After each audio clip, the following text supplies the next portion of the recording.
and welcome to SPM IAS Academy daily answer writing session. इस session में हम आपके साथ एक क्वेश्चन डिस्कस करते हैं, उसका सॉल्यूशन आपके साथ डिस्कस करते हैं and you can submit your answer to our Telegram group. आज का क्वेश्चन है इंडिया यूरोपियन यूनियन के रिलेशंस के ऊपर। सो क्वेश्चन पूछ रहा है with respect to the India European Union relations analyse the areas of cooperation and the challenges. Then it is asking you to suggest the way forward towards better India European Union relations. तो question relatively simple है। Question हमसे पूछ रहा है कि क्या वो areas होंगे जहां पर कोऑपरेट कर सकते हैं इंडिया और European Union. Then what are the challenges between the good India European Union relations and then it is asking the way forward to in the India European Union relation। Question में जो directive word है that is analyse. जब भी आपसे कोई किसी चीज को एनालाइज करने को बोलता है तो आपको उस पॉइंट को इलेबोरेट करना होता है with examples as well as जो शॉर्टकमिंग्स हैं वहां पर जो कुछ भी होना रह गया है ये भी आपको बताना होता है। The question is from paper 4 international relations part and the reference newspaper for this is 16th July 2020। Question में तीन चीजें जो आंसर करनी है that is areas of cooperation, challenges and way forward, कैसे स्ट्रेंथन करना है। सो क्वेश्चन का जो कॉन्टेक्स्ट है इंटरनेशनल रिलेशन के क्वेश्चंस में कॉन्टेक्स्ट इंपॉर्टेंट होता है and the context here is the India European Union virtual summit which was held last month in July 15th। India European virtual summit जो था वो अभी conclude हुआ था और यही इसका context है। It's important आप इसके introduction में context को mention कर दें। So इसका आप example ऐसे यहाँ पर दे सकते हैं introduction का that recently concluded 15th India European Union summit held in a virtual mode has been significant progress on the areas of cooperation. However, there are multiple challenges remaining between the two countries also. This is a very simple introduction which you can give, जहां पर आप बता सकते हैं कि India European union का जो अभी वर्चुअल सबमिट हुआ था इसके बारे में आप बता देंगे कि ये अभी हुआ है और अभी कुछ चैलेंजेस रह गए हैं। ये एक टाइप है। दूसरा इंट्रोडक्शन आप यहां पर लिख सकते हैं जिसमें आप चाइना वाली बात को भी सामने ला सकते हैं। देखिए European Union is also feeling that there is a rise of China which is a threat to the multilateralism of the world, which is a threat to the stability in the whole Eurasia. So यहां पर आप ये भी लिख सकते हैं that Europe's perception of India has been changing in tandem with the increasing tensions with the China. Right, China का जो राइज है उसको यूरोपियन यूनियन भी एज अ थ्रेट परसीव कर रहा है and as a result it wants to support India so that balance of power बना रहे। तो ये वाली बात को आप लिख सकते हैं। एज अ रिजल्ट एग्जामिनर को समझ में आएगा कि आपका जो व्यू है वर्ल्ड का, जियोपॉलिटिक्स का, that is a very broad view and you are not limiting yourself to the recently held events, rather आप ब्रॉडली इस पूरी जियोपॉलिटिक्स को समझ पाते हो।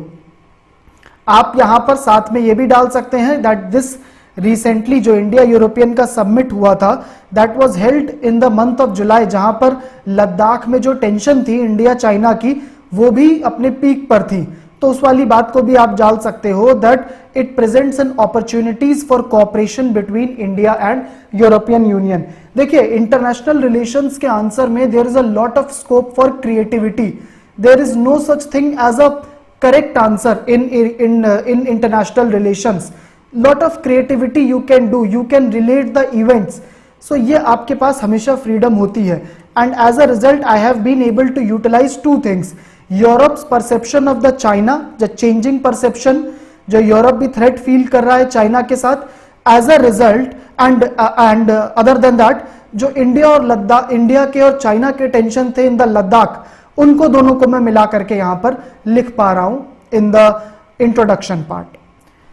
The simple introduction can to this question can be कि आप बस यूरोपियन यूनियन क्या होता है इसको आप एक्सप्लेन कर दें, but this is much simple introduction that also you can do, but it will not impress the examiner. However it will not result in the reduction of your marks अगर आप बाकी जो पॉइंट हैं वो सब सही कर रहे हैं। नेक्स्ट देखते हैं what are the areas of cooperation between India and European union.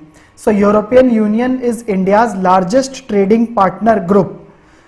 As a country नहीं, but if we are talking about the group of the countries, then European Union becomes the largest trading partner, but not as one single country. Group की बात करते हैं because European Union has many countries within it. तो as a group अगर आप देखेंगे तो वो इंडिया का largest trading partner बन जाता है. And 22% of the FDI जो इंडिया में आता है that is coming from European Union. So as a result trade जो है that is a huge area of cooperation between the two countries. However, despite the high cooperation here, we will see that China के साथ European union का जो trade है वो और भी ज्यादा है. एज अ रिजल्ट उसका इन्वेस्टमेंट भी चाइना में ज्यादा ही हो जाता है. तो this is one area of cooperation between India and European Union where there is a huge scope.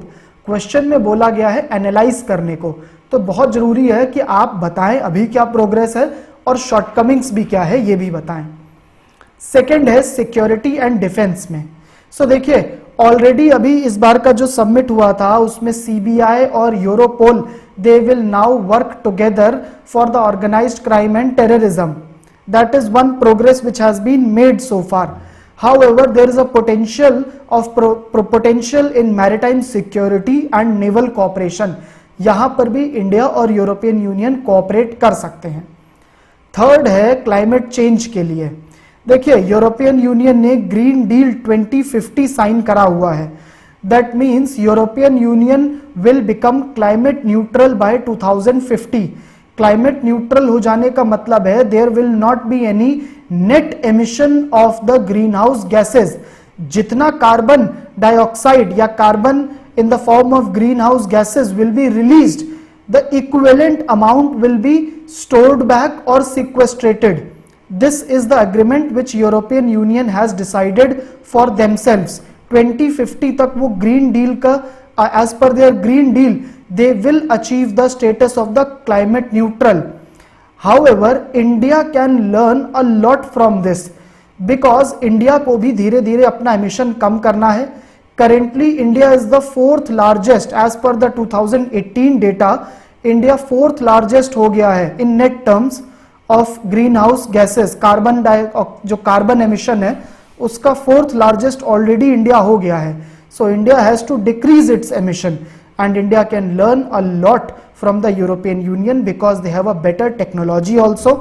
The European Union companies, they have better expertise in reducing the carbon emission and as a result the India can learn a lot from them.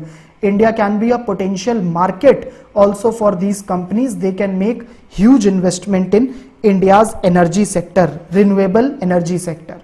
So that's the third area of the cooperation. The fourth area of cooperation is the nuclear energy. और इसके लिए जो यूरेटॉम है, that is the European Union company for the atomic energy and Department of Atomic Energy in India, they will cooperate in nuclear energy sector in India. That is also part of the recently concluded summit. Next areas of cooperation are science and technology. European Union की जो companies हैं वहाँ के जो scientific institutions हैं they are very good in scientific research and development. और India के जो institutes हैं they can learn a lot from them. A joint declaration जो सर्कुलर इकोनॉमी पर है वो भी अभी साइन हुआ है.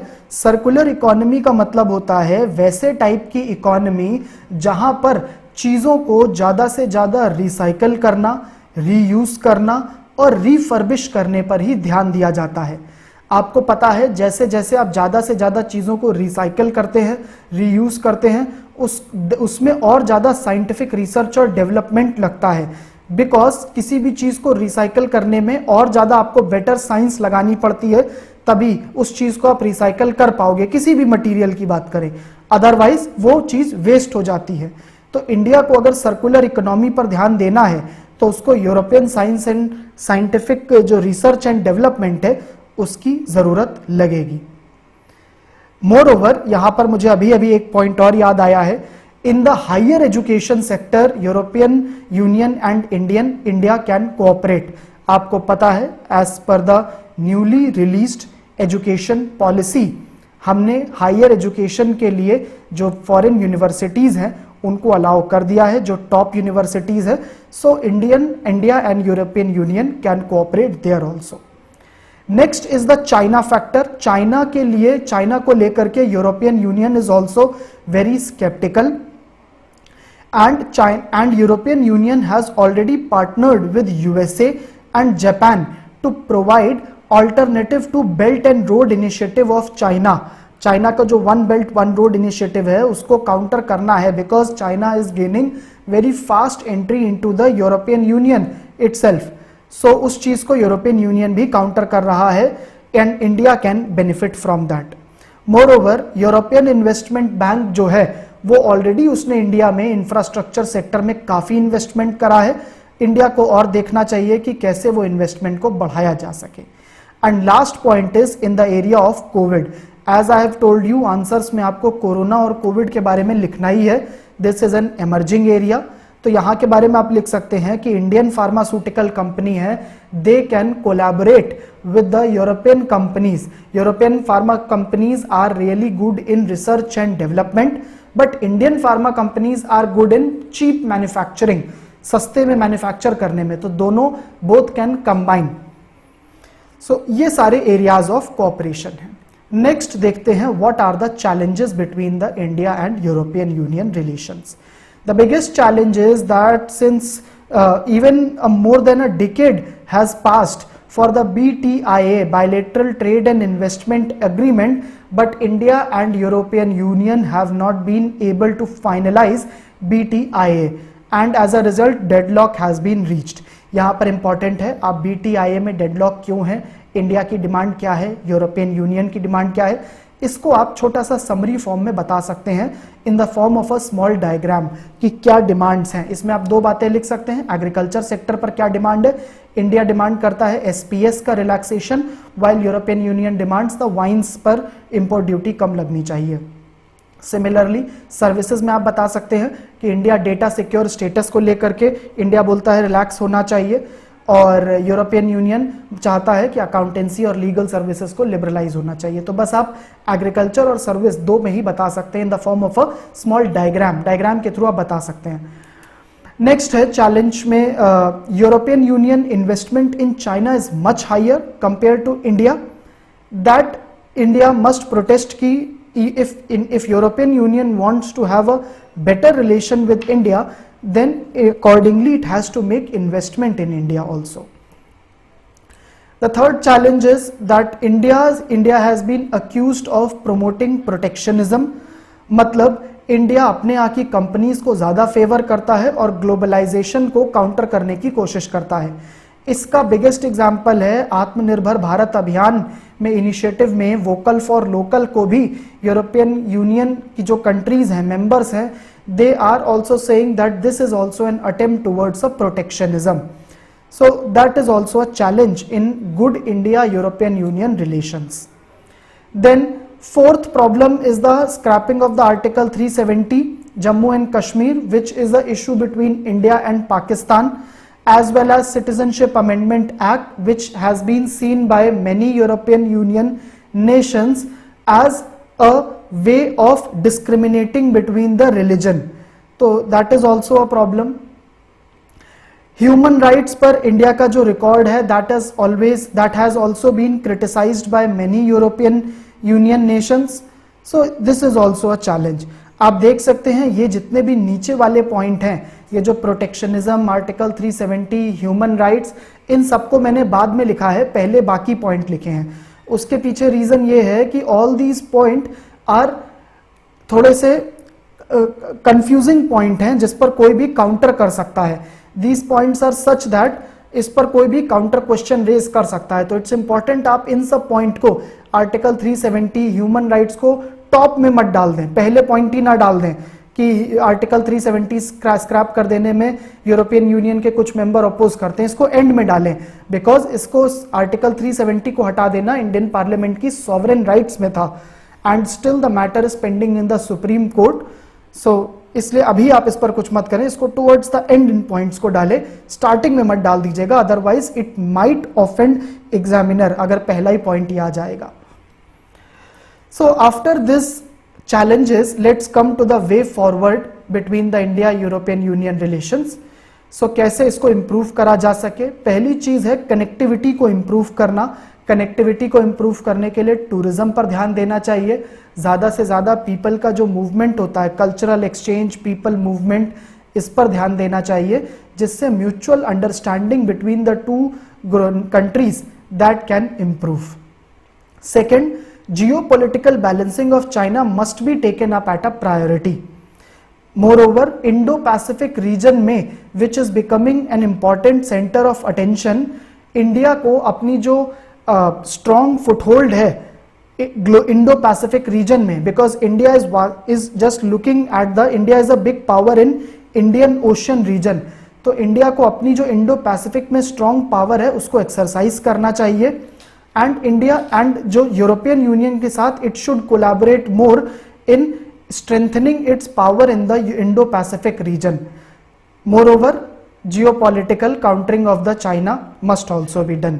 सो these both are the strategic point, इसीलिए इनको एक साथ ही मर्ज कर दिया गया है। Multilateralism has to be encouraged. You know the multilateral institutions like World Trade Organization, इनकी हालत अच्छी नहीं है। यूएन के ऊपर भी क्वेश्चंस उठ रहे हैं। Recently India has also been added in the security council में, नॉन परमानेंट मेंबर बन गया है। So all these multilateral institutions must be strengthened more and European Union and India can collaborate in that. यूरोपियन यूनियन की policy होती है principled pragmatism की, मतलब it will move on its principles and it also is very practical. However, India is following a policy of strategic autonomy. So दोनों policies के बीच में जरूरी नहीं है हर बार एक कॉमन ग्राउंड आ जाए जहां पर काम हो, लेकिन दोनों ही कंट्रीज को वो कॉमन ग्राउंड्स ढूंढने चाहिए जहां पर दोनों साथ में काम कर सकते हैं। इसका बिगेस्ट एग्जांपल है डेमोक्रेटिक पावर्स जो हैं उनके बीच में कोऑपरेशन हो and those countries which are not following the democracy like China and Turkey, उनके अगेंस्ट ऑपोजिशन हो। टर्की कॉन्स्टिट्यूशनली तो है democratic, it is not denied कि वो नहीं है, लेकिन टर्की में जो राइज ऑफ एर्डोगन है that has been seen as a threat by the European Union. Turkey European Union के बॉर्डर में आता है एंड एर्डोगन का जो राइज है that is being seen as a threat. Greece को डायरेक्टली अपोज भी करता है टर्की। सो टर्की के साथ भी बहुत अच्छे संबंध नहीं है, रिलेशंस नहीं है यूरोपियन यूनियन के। सो उन्हीं चीज को मैंने मेंशन करा है कि असर्टिव कॉम्पिटिटर्स हैं चाइना और टर्की, इनके अगेंस्ट जो डेमोक्रेटिक पावर्स हैं like India and European Union, they must collaborate. Lastly way forward है greater business cooperation between the two countries. ज्यादा से ज्यादा बिजनेसेस होने चाहिए, ज्यादा से ज्यादा ट्रेड होना चाहिए। और उसके बाद एक पॉइंट है कि सप्लाई चेन्स, जो ग्लोबल सप्लाई चेन्स हैं, बहुत सारी यूरोपियन यूनियन की कंट्रीज जो हैं, कंपनीज जो हैं, उन्होंने चाइना में इन्वेस्ट कर रखा था and now they want to move out of China, they want to diversify their manufacturing hubs, their supply chain, and India should use this as an opportunity to attract the investments. Lastly आप लिख सकते हैं as a conclusion that India and European Union are natural partners, और इस partnership से के through हम piece और स्टेबिलिटी इंडिया में और मेंबर कंट्रीज ऑफ ईयू में एनहांस कर सकते हैं। आज की ग्लोबल सिचुएशन में ये बात और भी ज्यादा क्लियर है। ये पार्ट आप एक कंक्लूजन में लिख सकते हैं। दूसरा जो सेकेंड पार्ट है मैंने मर्ज कर दिया है कि इंडिया और European union must adopt a long term strategic perspective और एक एक्शन ओरिएंटेड एजेंडा दोनों को बनाना चाहिए which can be implemented in a defined time frame. आप इस टाइप का एक कंक्लूजन यहां पर लिख सकते हैं। मैंने दो कंक्लूजन मर्ज करके एक ही में ही ऐड कर दिया है। So this is it for today's session. Thank you.